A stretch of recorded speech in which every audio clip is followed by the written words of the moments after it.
1801년 신유 박해의 중심인물 황사영이 쓴 백서에 이런 대목이 있습니다.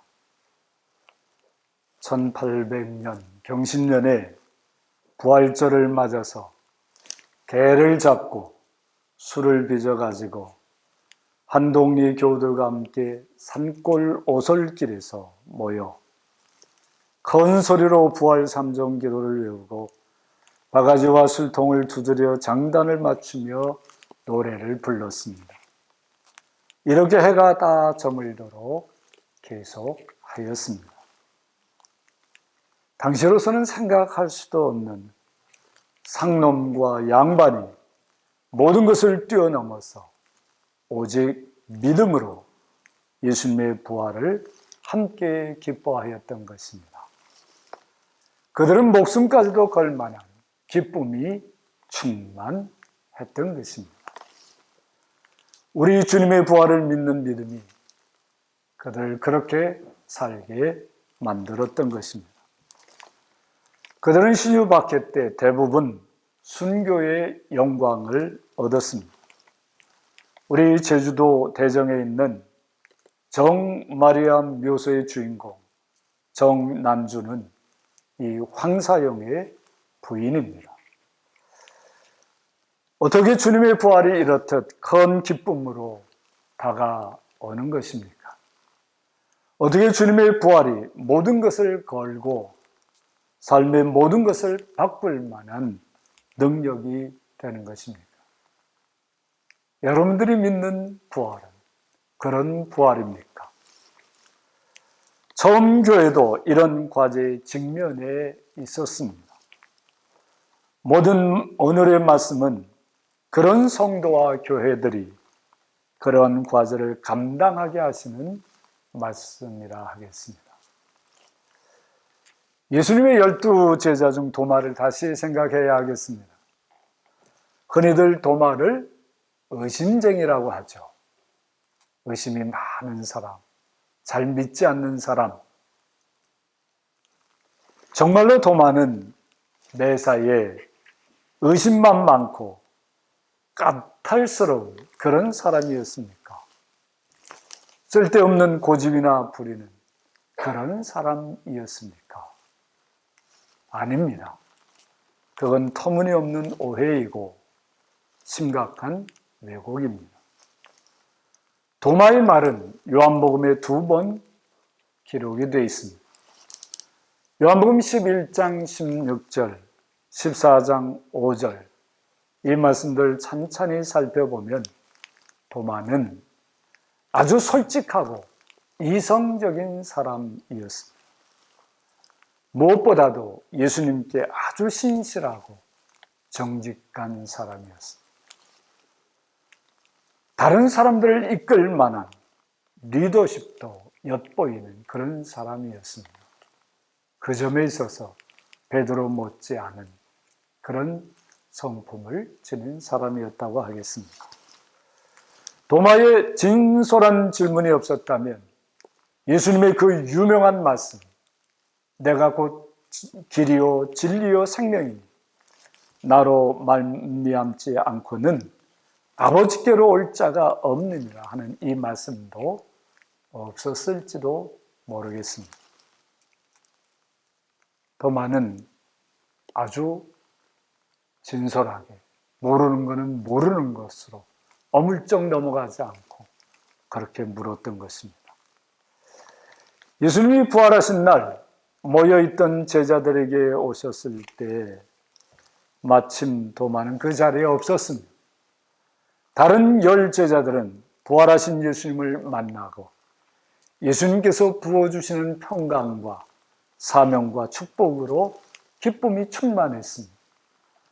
10 제자들은 그 기쁨으로 도마에게 부활하신 예수님을 만났다고 증언했습니다. 웬만한 사람이라면 이쯤 되면 그 10 제자의 증언을 받아들였을 것입니다. 아, 그래. 정말 예수님 살아나셨구나. 함께 기뻐했을 것입니다. 그러나 도마는 그렇게 하지 않았죠. 도마는 10 제자들에게 단호하게 말했습니다. 아니, 나는 믿을 수 없네. 내가 부활하신 예수님을 직접 만나서 예수님의 손에 못자국을 보며 내 손가락으로 그 못자국을 만져보며 내 손을 예수님의 옆구리 그 창자국에 넣어보지 않고는 결코 믿을 수 없어. 도마는 10대 1이지만 개의치 않고 자기의 생각을 명료하게 얘기했던 것입니다. 신앙과 진리는 숫자에 좌우될 일이 아니었기 때문이죠. 도마에게 믿음은 단순히 지적인 수긍만이 아니었던 것입니다. 도마에게 예수님의 부활을 믿는다고 하는 것은 그의 삶 전부가 걸린 일이었던 겁니다. 도마의 정직한 이성이나 지금까지의 살아온 익숙한 삶의 경험에서는 죽은 사람이 살아난다는 것은 도저히 받아들일 수 없는 일이었습니다.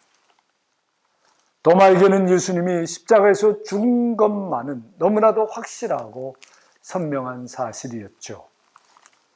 그렇게 분명하게 죽은 예수님이 살아나셨다는 것을 도마는 도저히 이해할 수도 받아들일 수도 없었던 것입니다. 그가 이성적인 사람이어서 그랬고 정직한 사람이어서 우물우물하지 않았던 것입니다. 다른 열제자들이 부활하신 예수님을 만났다고 해서 그러려니 하고 예수님의 부활을 믿을 수는 없는 노릇이었던 것입니다. 정말 예수님께서 살아나셨다면 도마에 익숙한 삶의 모든 것이 뒤집어지고 새로워져야 한다는 것을 도마는 너무나 잘 알았기 때문이기도 했습니다. 부활을 알기 전, 부활을 믿기 전과는 완전히 다른 삶을 살아갈 수밖에 없는 게 정직한 사람들이 부활을 믿는 모습이라 하겠습니다. 도마는 그런 중차대한 일을 그저 남들의 말만 듣고 어떤 확신과 결단도 없이 그저 믿는다고는 할 수 없었던 것입니다. 아무리 신뢰하는 동료들 10사람이 일치해서 말한다고 하더라도 그 말만 듣고 예수님의 부활을 믿을 수는 없다고 이 도마는 생각했던 것입니다. 그럴 때 그런 생각과 태도를 갖고 믿는 사람들과 함께 산다는 것이 얼마나 외롭고 괴로운 일이었겠습니까?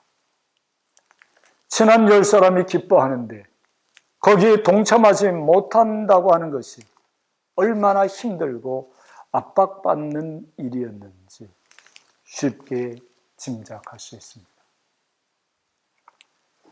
그러나 도마는 어렵게 그 외로움과 괴로움을 견뎌냈습니다. 거기엔 아마도 이런 마음과 기대가 있었음직합니다. 정말 예수님께서 살아나셨다면 내 동료들을 찾아오신 것 같이 언젠가 내게도 찾아오실 거야. 그때 그것이 그저 헛개비 환상인지 확인해 봐야지. 내가 만나보고 만져보고 확인해야지. 그 후에 예수님의 부활이 사실이면 내 모든 것을 걸고 내 삶의 모든 것을 바꾸어 나가야지. 도마의 이런 기다림은 금방 이루어지지도 않았습니다. 하루, 이틀, 그렇게 힘겨운 시간이 어렵게 흘러서 일주일을 그렇게 견뎌내야 했습니다. 그런 일주일은요, 까만 머리카락이 한꺼번에 다 희게 되거나 원형 탈모증이 생기거나 대머리가 되기에 아주 충분한 긴 시간이었던 것입니다. 부활하신 예수님을 믿는 신앙이라는 것이 이런 것입니다. 온전한 믿음은 이런 기다림과 숙고의 과정과 자신의 모든 것을 걸고 모든 삶이 새로워지는 결단이 있어야 하는 것이에요. 너무나도 쉽게 별 생각 없이 할 수 있는 게 아닙니다. 자기 결단 없이 뇌화부동할 일이 아닌 것이에요. 쉽게 시작한 일은 쉽게 무너지기 쉽죠? 많은 사람들은 별 숙고도 없이 수긍한 일에 자기 삶 전부를 걸지 않습니다. 별 생각 없이 그래 그렇게 말했다가도 어려움이 생기면 내가 언제 그런 말을 했어 하고 자기 삶 전부를 걸지 않아요. 오늘날 많은 사람들이 부활하신 예수님을 믿는다고 하는데 부활을 모르거나 믿지 않는 사람들과 별로 다르지 않게 사는 근본 이유가 바로 여기에 있는 것 아니겠습니까? 우리 예수님의 부활을 진실로 믿는 사람들은 이전과는 확연히 다른 삶을 살 수밖에 없습니다. 그게 정말로 어렵게 생각됩니까? 나로서는 할 수 없는 일처럼 느껴집니까? 부활하신 우리 주님께서 도와주십니다. 부활하신 예수님께서 도마를 찾아오셨어요. 부활하신 후 8일 만에, 그러니까 부활 후 2번째 주일에 제자들이 다 집안에 모여 있을 때 첫 번째처럼 예수님께서 찾아오셨습니다. 문들이 닫혀 있었는데도 문도 열지 않고 예수님이 그냥 쑥 들어오셨어요. 부활하신 예수님은 시공의 제약을 받지 않는 몸으로 살아나신 것을 말씀해 준 것이죠. 물론 그때 거기에 도마도 있었습니다. 부활하신 예수님이 2번째 거기에 오신 것은 사실 도마 한 사람을 위해서 오신 것이라 하겠습니다. 예수님이 오셔서 처음처럼 말씀하셨습니다. 너희에게 평강이 있을지어다. 다른 10제자들은 2번째 듣는 말씀이어도 도마는 처음 듣는 말씀이었죠. 한 주간 동안 내내 내적인 갈등과 소외의 외로움과 힘겨움을 겪은 도마를 한꺼번에 감싸주는 말씀이었어요. 부활하신 예수님을 눈으로 보는 감격에 더 깊은 감격을 더해주는 말씀이었습니다. 너희에게 평강이 있을지어다. 다른 모든 말씀을 하시기 전에 우리 예수님께서 부활하신 후 사람들에게 처음으로 주시는 말씀이 바로 이 말씀이에요. 오늘 여러분들에게도 이 말씀이 주님의 음성으로 들려지기를 바랍니다.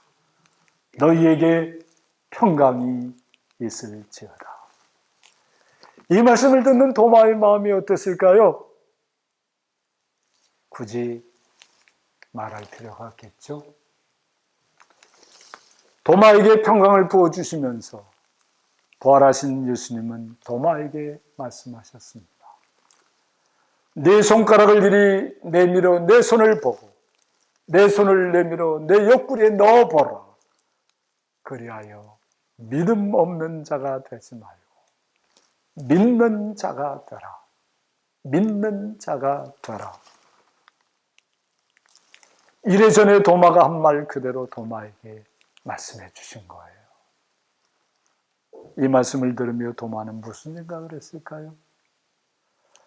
예수님은 내 마음을 어떻게 하셨을까? 예수님은 정말 내 마음을 어떻게 이렇게 환히 꿰뚫고 하셨을까? 도마로서는 도저히 설명할 수가 없었습니다. 그의 이성으로는, 그의 경험으로는 도무지 이해할 수가 없는 부활하신 예수님, 예수님의 그 세계를 만난 것입니다.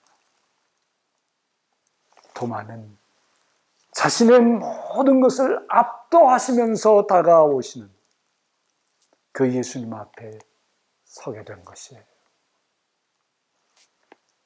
그 순간 도마는 예수님이 십자가를 지고 죽으셨으나 그 죽음에서 부활하셨다는 사실을 더 이상 설명 없이, 더 이상 증거 없이, 더 이상 한 점 의문 없이 믿게 되었습니다.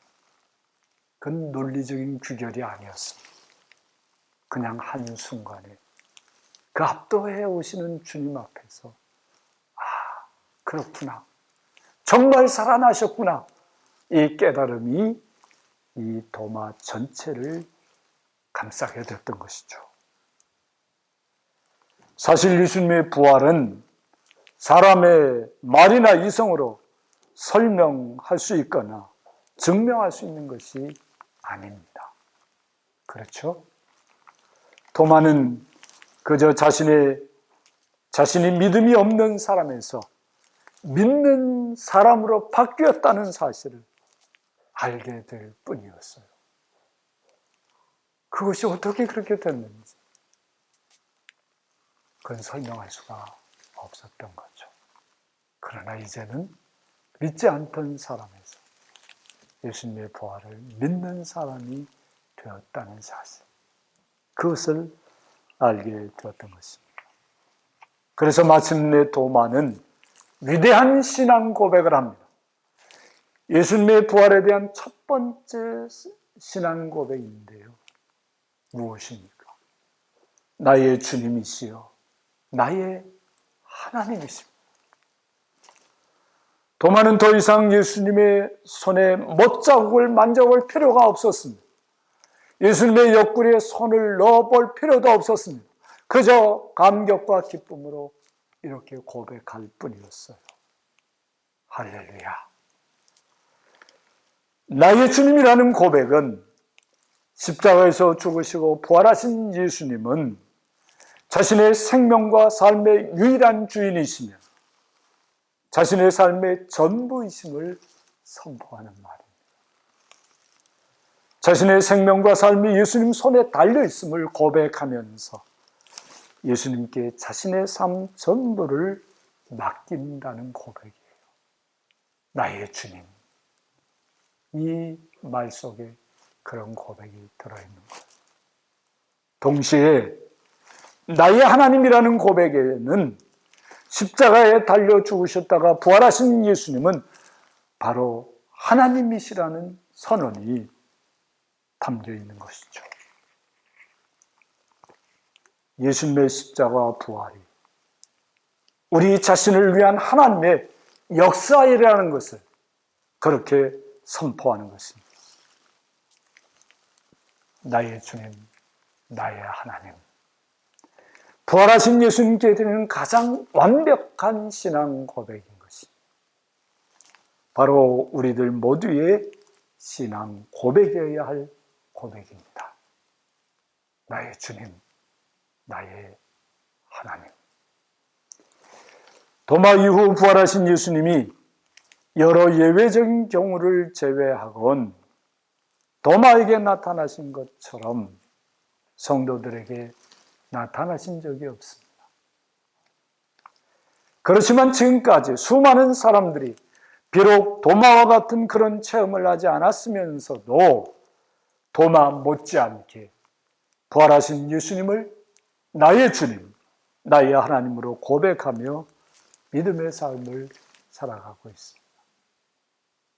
아까 얘기한 황사형, 그와 함께 부활의 기쁨을 노래했던 그 사람들, 부활하신 주님과 더불어 순교의 길을 걸어갔던 그 사람들 뿐이겠습니까? 우리 주변에도 살아있는 순교자 같은 분들이 얼마나 많습니까? 어떻게 그런 일이 일어나는 것입니까? 보지도 않고요. 만져보지도 않고요. 어떻게 그렇게 확 확고한 믿음에 들어가는 것입니다. 도마에게 주신 예수님의 말씀에 그 답이 있습니다. 너는 나를 본고로 믿느냐? 보지 못하고 믿는 자들은 복되도다. 아멘. 예수님이 부활하신 날, 이 주님의 날에 모여서 주일날 예배하는 중에 성령 하나님께서 우리 마음을 열어주셔서 부활하신 예수님을 보지 않고도 믿는 복을 주셔서 그 모든 것이 가능해지는 것입니다. 오늘도 우리 성령 하나님께서 여러분들에게 그 복을 주고 계시는 줄 믿습니다. 아멘. 도마도 결국은 만져보지도 않고 손을 넣어보지도 않고 믿은 것처럼 우리도 부활하신 예수님을 보지 않고도 예수님의 부활을 흔들리지 않고 확고하게 믿을 수 있는 것입니다. 말씀은 그렇게 압도적으로 우리에게 다가오는 거예요. 나중에 베드로는 이런 고백을 하죠. 베드로전서 1장 8절에서 9절. 예수를 너희가 보지 못하였으나 사랑하는도다. 예수를 너희가 보지 못하였으나 사랑하는도다. 이제도 보지 못하나 믿고 말할 수 없는 영광스러운 즐거움으로 기뻐하니. 믿음의 결국 곧 영혼의 구원을 받으니라. 할렐루야. 이 믿음으로 우리도 도마처럼 십자가에서 죽으시고 부활하신 예수님께 외쳐 고백해야 합니다. 예수님은 나의 주님, 나의 하나님. 함께 해보실까요? 예수님은 나의 주님, 나의 하나님. 예수님은 나의 주님, 나의 하나님. 부활하신 주님께 대한 우리의 완전한 믿음의 고백이죠. 사랑하는 성도 여러분, 오늘 복되고 영광스러운 부활절 예배에서 이 믿음으로 십자가에서 죽으시고 부활하신 예수님을 만나시기 바랍니다. 이미 만나시지 않았습니까? 여러분들 마음에 찾아오셔서 너에게 평강이 있을지어다. 주님께서 그렇게 말씀해 주시는 것 다가오지 않습니까? 만난 것입니다. 부활하신 예수님과 함께 생명과 승리가 충만한 기쁨과 감격의 복된 삶을 계속해서 누리시기를 축원합니다. 아멘. 그 복으로 부활하신 예수님처럼 우리 주변과 세상에 너희에게 평강이 있을지어다 선포하며 살아갑시다. 비록 우리의 지금 삶의 여건이 코로나19의 재난 속에 있다 할지라도 그 재난뿐만이 아니라 우리 삶이 남모르는 어려움과 고통 속에 있을지라도 이제는 달라. 부활하신 예수님이 내 안에 계시니까, 내 안에 부활하신 주님께서 평강을 주셨으니까 나도 평강을 누리면서 그 평강이 없는 사람들에게 부활하신 예수님을 대신해서 부활하신 예수님의 마음으로 너에게 평강이 있을지어다 이렇게 말하면서 살아가게 된 것입니다. 놀라운 은혜요 축복이라 하지 않을 수 없습니다. 이 부활의 은총과 축복이 여러분들 삶 속에 가득가득 차고 넘치기를 축원합니다. 아멘.